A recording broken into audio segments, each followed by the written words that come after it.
Hey everyone, welcome to the preview video for game week 17. Coming off the back of a horrible week, but we're going to start turning this around again. So please like and subscribe to this video. Help me get to our 70th subscriber, and we'll continue on. Make sure you comment on anything you'd like in this video as well. And we're going to start trying to move back up these ranks, because last week was god awful at 38 points and so many zeros on the board. We will see that I have already used my transfer based on an injury. And yeah, let's just take a look at how things are lining up for this week. And so, as per usual, we got Provedel in goal, facing Roma, not expecting a whole lot here. Maybe some save points, a lucky penalty save. Other than that, I'm not expecting big points out of my keeper this week.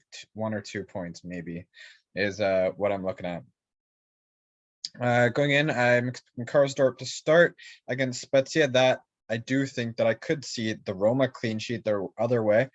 And so hopefully Karsdorp can get that clean sheet, and it would be awesome if we got an attacking return in there too, but I feel comfortable playing the Roma defender for that.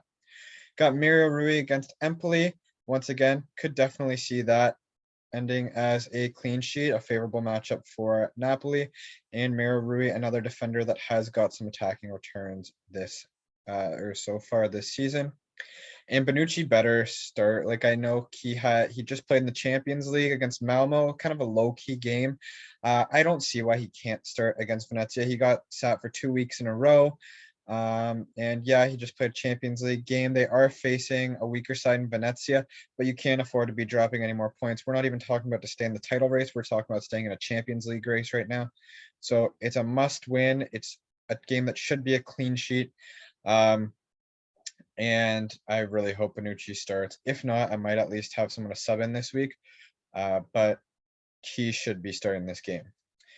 Then we got Hisai against Sassuolo, kind of a tough game.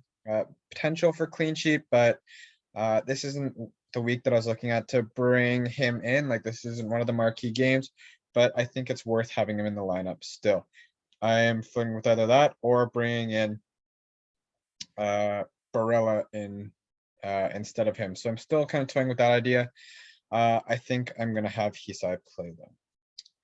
Going into the midfield, we got Pasalic, who did not play in the Champions League game, and he did not start last game against oh shoot, who did? Atalanta. I think they played Napoli and beat Napoli. But he should be starting this game. He's been hot and cold on alternating games lately. He wasn't a big factor in the last one, so let's hope for another big one now, and we just keep catching that high rise from Pasalic. So I like that matchup against Verona. Candreva can definitely do some damage in our first game. That is tomorrow. Sorry, well, I'm going to be releasing this on Friday. It's being shot Thursday. So when you see this, it will be today that there's games. And Candreva, I see him being able to score another goal. Been very good this season, a great pickup, and I'm hoping that continues. Now, and some people agree with this, some may not. We got Quadrado and Dybala, 2 Juve midfielders in my team right now. Quadrado scored last game week, one of the only players to do something for me, and is a cheap midfielder that can score goals for sure.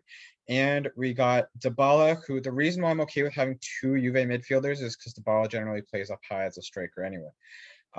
Now, he did play on the in the Champions League as well, and Morata did not. So I'm hoping it's not like a switch off where Dybala doesn't see the field. I do project him in, and the last 2 penalty takers for Juve were Dybala and Bonucci. Dybala did miss the last one. I still think he will be on it, but if not, I should have Bonucci there as cover in case Juve does get a penalty against Venezia this week. Dybala will also probably be my vice captain for this week. I think I got to stick with Vlahovic as the captain. He scored every single week. It has only been 1 goal, which you want more than that, but still consistency, getting about 16 points every week with Vlahovic, and I'm going to keep riding that. Facing Salernitana, no reason that goal streak should stop, and hopefully he gets more than 1 this time, but Vlahovic is going to take my captaincy.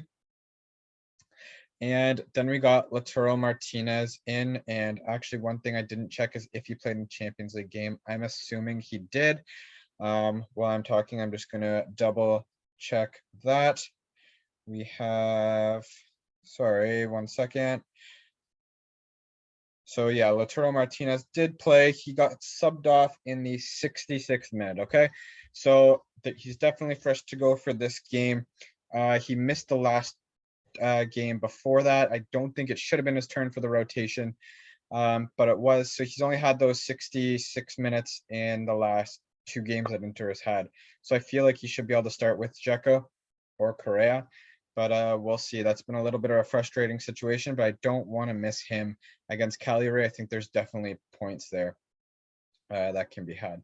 So I do like my lineup going into this week. I do have faith that we can turn it around here and get back into the high scores again, because we had about a 250 spot drop, and I want to make that back and get back to the top of the ranks. Other than that, that's kind of how my team is looking this week. We got Barella and Cambiaso on the bench. The reason that I'm not also transferring out Leao, I don't think it's worth the 4-point hit this week. And against Udinese, it could have been a favorable matchup. I'm not too upset that I'm missing him. I need to check in. I think it's a hamstring injury. So we'll see how long he's out for. He might be out the next game. The other player that I kind of would want to bring in right now is Immobile. But I don't think I have the funds for that from Leao right now. And Immobile is flagged as well right now. So I wouldn't be bringing him in right now anyway. Okay, so that's what the team's looking like. Let's go see our top 5 from this week. So that my transfers already happened. I've got Dybala in. I'm probably going to be looking to get Leao out once I figure out the length of this injury. So that's kind of what I'm looking forward to next week, maybe finding a striker. First off, player to bring in if you don't have him, I still think Vlahovic has to be #1 in people's minds right now. He's playing so well, scoring every single game, and Fiorentina still has the favorable fixtures. So I think Vlahovic is #1 prospect to be bringing in right now. #2, I'm going to say, is one that I haven't mentioned yet, and I think someone to be looking at should be Simeone. Yes, he maybe cooled off a little bit. This is Simeone from Hellas Verona. And maybe a little bit, but he was scoring 2 goals a game for a bit. And after this game against Atalanta this next week, they've got Torino, Fiorentina, Spezia, Salernitana, Sassuolo, and Bologna in a row. That's a span of 6 fixtures that I'd probably be starting Simeone every single week. That's someone I'm considering bringing in for Leao next week if the injury issue persists. So that's something that I'm thinking of. And that's a player that I would say to look out for. Another one that I haven't been mentioning that much that I would probably bring in is Berardi as #3. They have the tougher match against Lazio, and if you have the funds for Berardi, he's kind of expensive, 10.2. But after Lazio, they have Fiorentina, Bologna, Genoa, Empoli, Hellas Verona, Torino, and then Sampdoria. That's a lot of games that you can feel safe having a Berardi in for, that he definitely has the potential to get points for you. And that's why I'd be bringing him, and I will be looking to bring in a Sassuolo player in the future, even if Dybala's turnaround's pretty quick, because they have 3 more games of good fixtures, and after that, I might be looking to move on from him, especially at that price tag. But that's someone that I would consider switching to at that point. So far, we have Vlahovic, Simeone, and Berardi. The next one I would probably say is Dybala still. I know I've mentioned it before, but probably on penalties for Juve. Still got 3 good fixtures, and it's a striker playing on a good team. It's and listed as a midfielder. So you're getting that extra point per goal, or you can get the clean sheet. And then and he's a player that I would be comfortable captaining. The only issue is sometimes the rotation and injury prone, but I don't know if I'm planning on keeping him as a super long term anyway. And the last player that I'm going to suggest is, I think there was, what's his name? It's the Lazio midfielder Pedro, who scored, I believe, last game. Yeah. And the reason for him, very cheap, been playing, been scoring. Milinkovic-Savic has flagged right now. It doesn't look like he's going to be in at all. I think that was a red card maybe that he was out for. Is this because of suspension? I think it's because of suspension. I feel like he picked up a red card recently.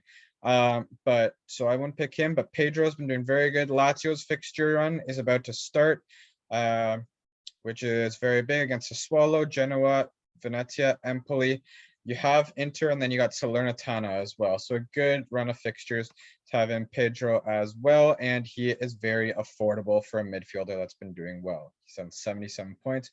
So that's a comfortable pick as well. So I hope you agree with the top 5. Let me know what you think. If I'm way off on anyone, or if you have someone else to add, I'd love to hear it. And yeah, feel free to comment. Please like and subscribe. And I will see you next time. Take care.